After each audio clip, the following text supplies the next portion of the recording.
Muito bem, meus irmãos, nesse momento eu quero compartilhar com você uma dose de fé da palavra de Deus, que se encontra no livro de Juízes, capítulo 4, a partir do versículo 2, 3, que diz o seguinte: Císera, que tinha 900 carros de guerra com rodas de fogo, oprimiu cruelmente os israelitas durante 20 anos. Então o povo pediu socorro ao Senhor. Quem julgava Israel nessa época era Débora, uma profetisa, mulher de Lapidote. Ela costumava sentar-se debaixo da palmeira de Débora, entre Ramá e Betel, na região montanhosa de Efraim, e os israelitas a procuravam para que ela julgasse as suas questões. Certo dia mandou chamar Baraque, filho de Abionão, que morava em Quedes, no território de Naphtali, e lhe disse: O Senhor, o Deus de Israel, lhe dá a seguinte ordem: convoque 10.000 guerreiros das tribos de Naphtali e Zebulon para irem ao Monte Tabor. Bom, hoje eu quero contar para vocês um pouquinho da história da juíza Débora, uma mulher que foi a única mulher que assumiu uma posição de autoridade nas escrituras de liderança. Você não vai encontrar outra mulher na Bíblia que assumiu uma posição de liderança, um cargo, uma posição tal como a da Débora. No tempo onde o povo de Israel, eles não tinham reis, eles não tinham rei ainda, eles tinham apenas juízes, chamamos de o tempo dos juízes, a era dos juízes.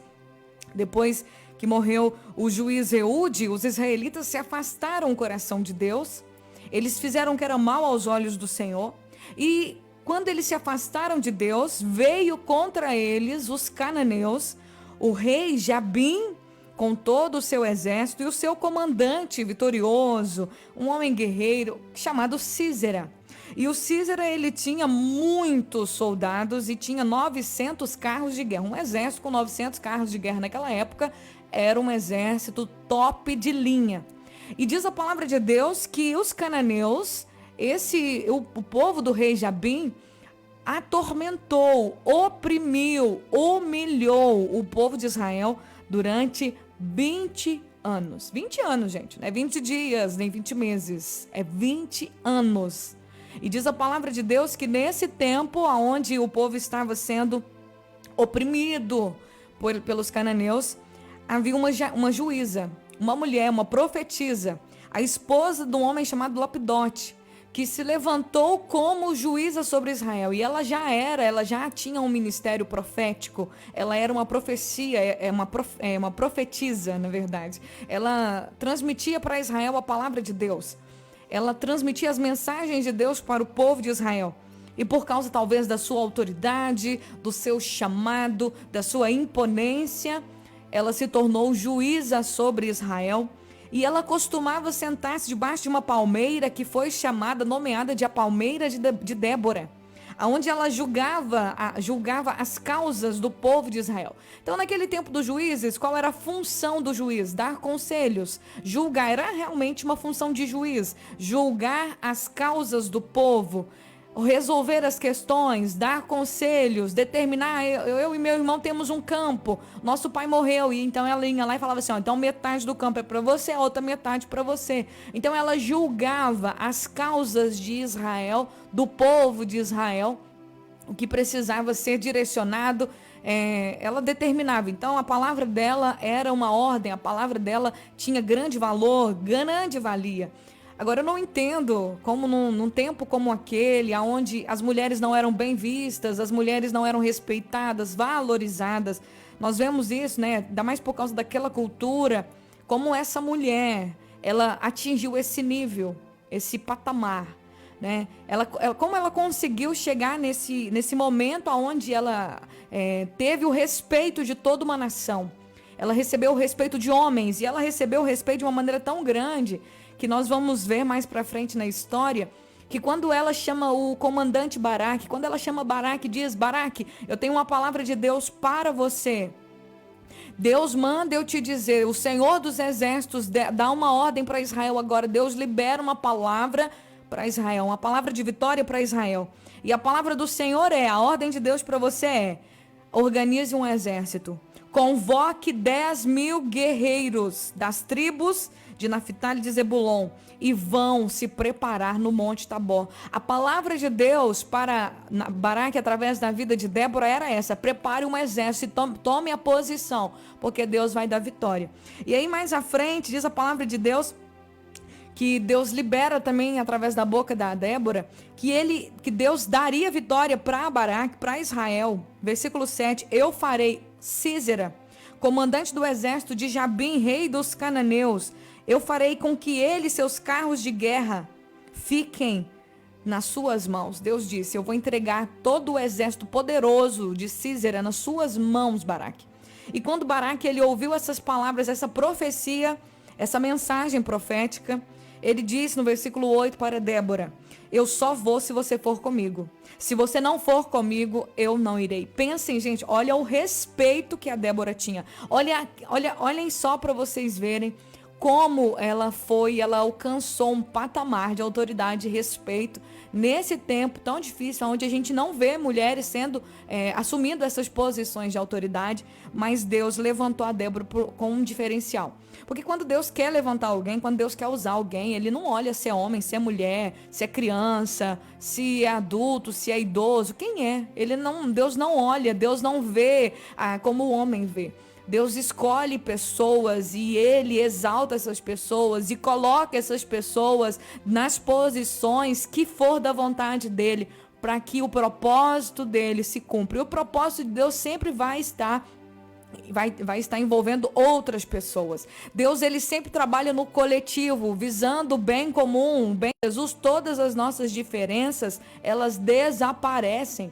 Não pode haver essa distinção. Então, quando Deus ele quer usar uma pessoa, ele não olha o sexo dessa pessoa, ele não olha a idade dessa pessoa, ele simplesmente chama, ele unge, ele capacita. E eu vejo a Débora uma mulher cheia de Deus, uma mulher cheia de disposição, uma mulher cheia de discernimento, uma mulher de autoridade, não porque ela mandava nos homens, mas porque ela temia a Deus, porque ela tinha a sabedoria que vem do alto, porque ela tinha dentro dela essa capacidade, esse espírito de liderar e de dar conselhos certos. Débora ganhou o respeito das pessoas por quê? Porque ela dava conselhos certos, o juízo dela era correto. As pessoas confiavam nela. As pessoas sabiam que o que saía da boca dela era uma palavra de Deus, era uma palavra que ia resolver seus problemas.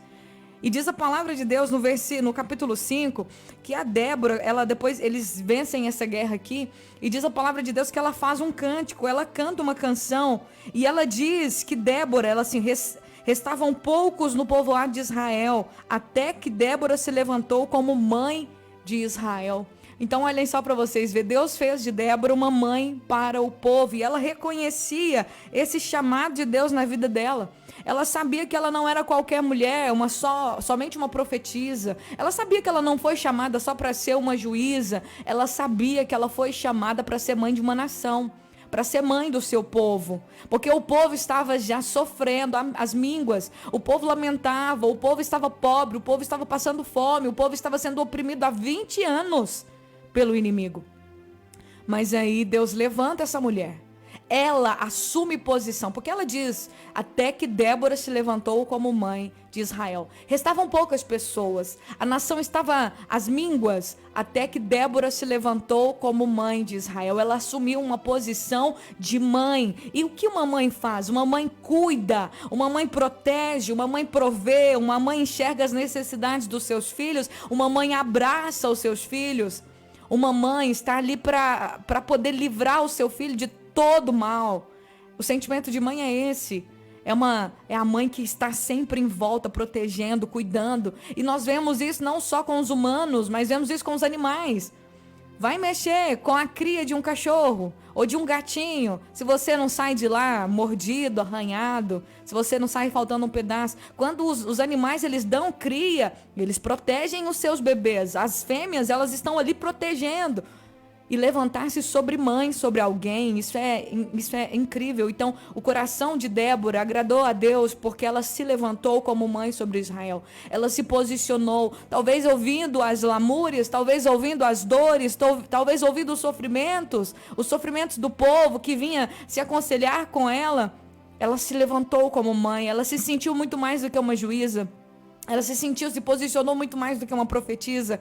Ela se levantou como uma mãe e disse, e acolheu aquela nação. E se posicionou. E Deus, vendo o posicionamento de Débora, Deus liberou uma palavra para ela. Débora, você vai convocar um exército. Você vai chamar e você vai liberar uma palavra sobre Baraque. Baraque só disse, eu vou para a guerra se você for comigo. Ela não guerreou, gente. Ela não pegou na espada. Mas ela foi, porque Baraque queria, ele via, ele sentia essa confiança de mãe. Se algo saísse dos trilhos, ele sabia que a Débora estava lá. Ele sabia que na boca dela haveria um conselho certo. Ele sabia que na vida dela haveria uma direção certa. E a Débora disse para ele, eu vou com você. Tudo bem, eu vou com você. Mas eu quero te dar uma outra profecia. Eu quero que você saiba agora que você não vai receber honra nessa missão. Pois o Senhor vai entregar Sísera, o comandante dos cananeus, o comandante do rei Jabim, na mão de uma mulher. Então Débora foi com Baraque para Quedes. Não foi Débora, não foi para Débora, não era dela que ela estava falando. Essa profecia não era de Débora. Ela não estava falando, Deus vai entregar Sísera para mim, tá? Não era dela que ela estava falando. Ela estava entregando uma profecia falando que a honra da batalha, a glória da vitória naquela batalha não seria de Baraque. Ele não derrotaria o comandante Sísera, mas seria das mãos de uma mulher. E aí o exército de Israel foi, guerreou, lutou e eles venceram a batalha contra os cananeus. E aí o comandante Sísera fugiu, e quando ele fugiu, ele foi se esconder na tenda de uma mulher chamada Jael, outra mulher que recebeu dentro da vida dela a palavra profética de Débora, e essa palavra se cumpriu. Então ele entrou na tenda de Jael para se esconder. A Jael era esposa do Éber, o queneu. E diz a palavra de Deus que enquanto o Sísera estava se escondendo ali, a Jael atendeu ele bem, cuidou dele, tudo, deu para ele lá, ele estava com sede e tal, deu ele leite e tal. E quando ele dormiu achando que estava tranquilo, a Jael pegou uma estaca e fincou no coração de Sísera e matou ele. E daí se cumpriu a palavra de Débora. A vitória dessa guerra não vai ser sua, Baraque, vai ser pelas mãos de uma mulher. Ou seja, uma mulher vai derrotar o tão temido comandante Sísera. É de uma mulher que vai vir a vitória. E quando eu olho para essa palavra, eu vejo que Deus, ele usa quem ele quer usar, na hora que ele quer usar e do jeito que ele quer usar. Muitas vezes não são aqueles que têm os títulos, aqueles que são os campeões, aqueles que têm a cara de que realmente devem fazer essa obra que vão ter a vitória. Mas são às vezes os irreconhecíveis, os pequenos, os que ninguém vê, aqueles que estão na tenda, que estão nos bastidores. Às vezes são são, na verdade, desses que virá a vitória de alguma batalha. Então eu quero dizer para você, meu querido, minha querida, Deus, ele usa. Não importa se é homem, se é mulher, não importa se é criança, se é jovem, se é grande, se é pequeno, quem seja, mas nós devemos nos posicionar, porque quando você se posiciona diante de Deus, se você se põe à disposição, você pode ser um instrumento da glória de Deus na terra. O inimigo, ele sempre vai, da mesma maneira que oprimia o povo fisicamente aqui nos tempos bíblicos, com as guerras, com as perseguições. Hoje nós temos um inimigo que também nos persegue a nossa família, persegue os nossos amigos, os nossos companheiros. Quantas pessoas à nossa volta estão passando por situações difíceis, e Deus quer que eu e você nos levantemos como mãe, como pai, como pessoas que vão se posicionar e vão abraçar essas pessoas, como pessoas que vão abraçar o sofrimento dessas pessoas. Ai, Poliana, eu não posso, como que eu posso abraçar o sofrimento de outros se eu também estou sofrendo? Mas quando você se posiciona diante de Deus, abrace até mesmo o seu sofrimento, ore, se posiciona diante de Deus, Deus vai liberar uma palavra. E quando Deus libera, o negócio, gente, está na palavra que Deus libera. Se Deus libera uma palavra para sua vida, se você busca, se você se posiciona, se você se coloca diante de Deus, Deus vai liberar uma palavra sobre a sua vida, e é essa palavra que vai mudar a sua história. Não adianta fazer as coisas se não for debaixo da palavra de Deus, se não for debaixo da direção de Deus. Deus liberou 20 anos o povo sofrendo, Deus libera uma palavra na boca de Débora. E essa palavra faz as coisas acontecerem. Baraque recebeu a palavra, foi lá, juntou o exército. E diante da palavra, eles venceram um exército invencível, que não dava para eles vencerem a olhos humanos. E Deus libera outra palavra, o comandante foge, mas uma mulher desconhecida que estava lá na tenda dela, na vida dela, no comum, no cotidiano, ela é a pessoa que recebe a honra de derrotar o comandante mais temível do povo naquele momento. Ela acabou com Sísera. E Deus, o nome dele foi engrandecido, e o povo de Israel. E diz a palavra aqui, que dali em diante, o povo de Israel se posicionou. Naquele dia, o povo de Deus viu, naquele dia, o povo de Israel viu Deus derrotar Jabim, o rei cananeu. Dali em diante, os israelitas se fortaleceram cada vez mais contra o rei Jabim, até que o eliminaram por completo. Deus liberou uma palavra, ele começou e ele concluiu, ele deu força, ele deu capacidade para aquele povo concluir aquilo que Deus tinha liberado sobre eles. Se posiciona, não sei o que está acontecendo na sua vida, mas se posiciona, se levanta como mãe, como pai, sobre a sua casa, sobre a sua família, sobre as pessoas que precisam de ajuda. Se posicione, se levante como mãe, porque Deus vai liberar uma palavra sobre você, e sobre essa palavra você vai agir, e Deus vai completar a obra, porque o Deus que promete é o Deus que cumpre, e o Deus que cumpre a promessa é o Deus que sustenta a promessa e conclui até o final. Ele é fiel. Amém? Eu convido você a orar comigo. Senhor, obrigado, Pai, pela tua palavra. Eu te louvo, Jesus, porque eu sei que o Senhor está conosco em todos os momentos. O Senhor não falha, o Senhor nunca falhou, o Senhor jamais falhará. O Senhor é fiel. E como o Senhor foi com Débora, e como o Senhor foi com Baraque, e como o Senhor foi com Jael, e como o Senhor foi com o povo de Israel, o Senhor é conosco. O Senhor é um Deus que não muda, que jamais vai mudar. Um Deus que sempre está presente. Eu oro pedindo ao Senhor que o Senhor venha nos levantar, nos ajudar a tomar posicionamento de mãe, de pai. Senhor, nos ajude a identificar o que nós precisamos nos posicionar, e que possamos estar atentos para receber a tua palavra, e que essa palavra venha, Senhor, nos dar o direcionamento para mudarmos a nossa história. Quantas pessoas estão oprimidas, tristes, angustiadas agora? Que no nome de Jesus toda depressão vá embora, toda dor vá embora, toda enfermidade saia dessa vida agora. Em nome de Jesus, todos os pensamentos ruins, pensamentos de morte, pensamentos de mal, solte essa vida agora. Que haja vida nesse coração, que haja paz nesse coração, que no nome de Jesus haja vida para a glória do Deus Todo-Poderoso. Eu te louvo, Jesus, e te agradeço. Abençoe cada vida que me pediu oração, que o teu poder alcance cada um nesse momento, em nome de Jesus. Amém e amém.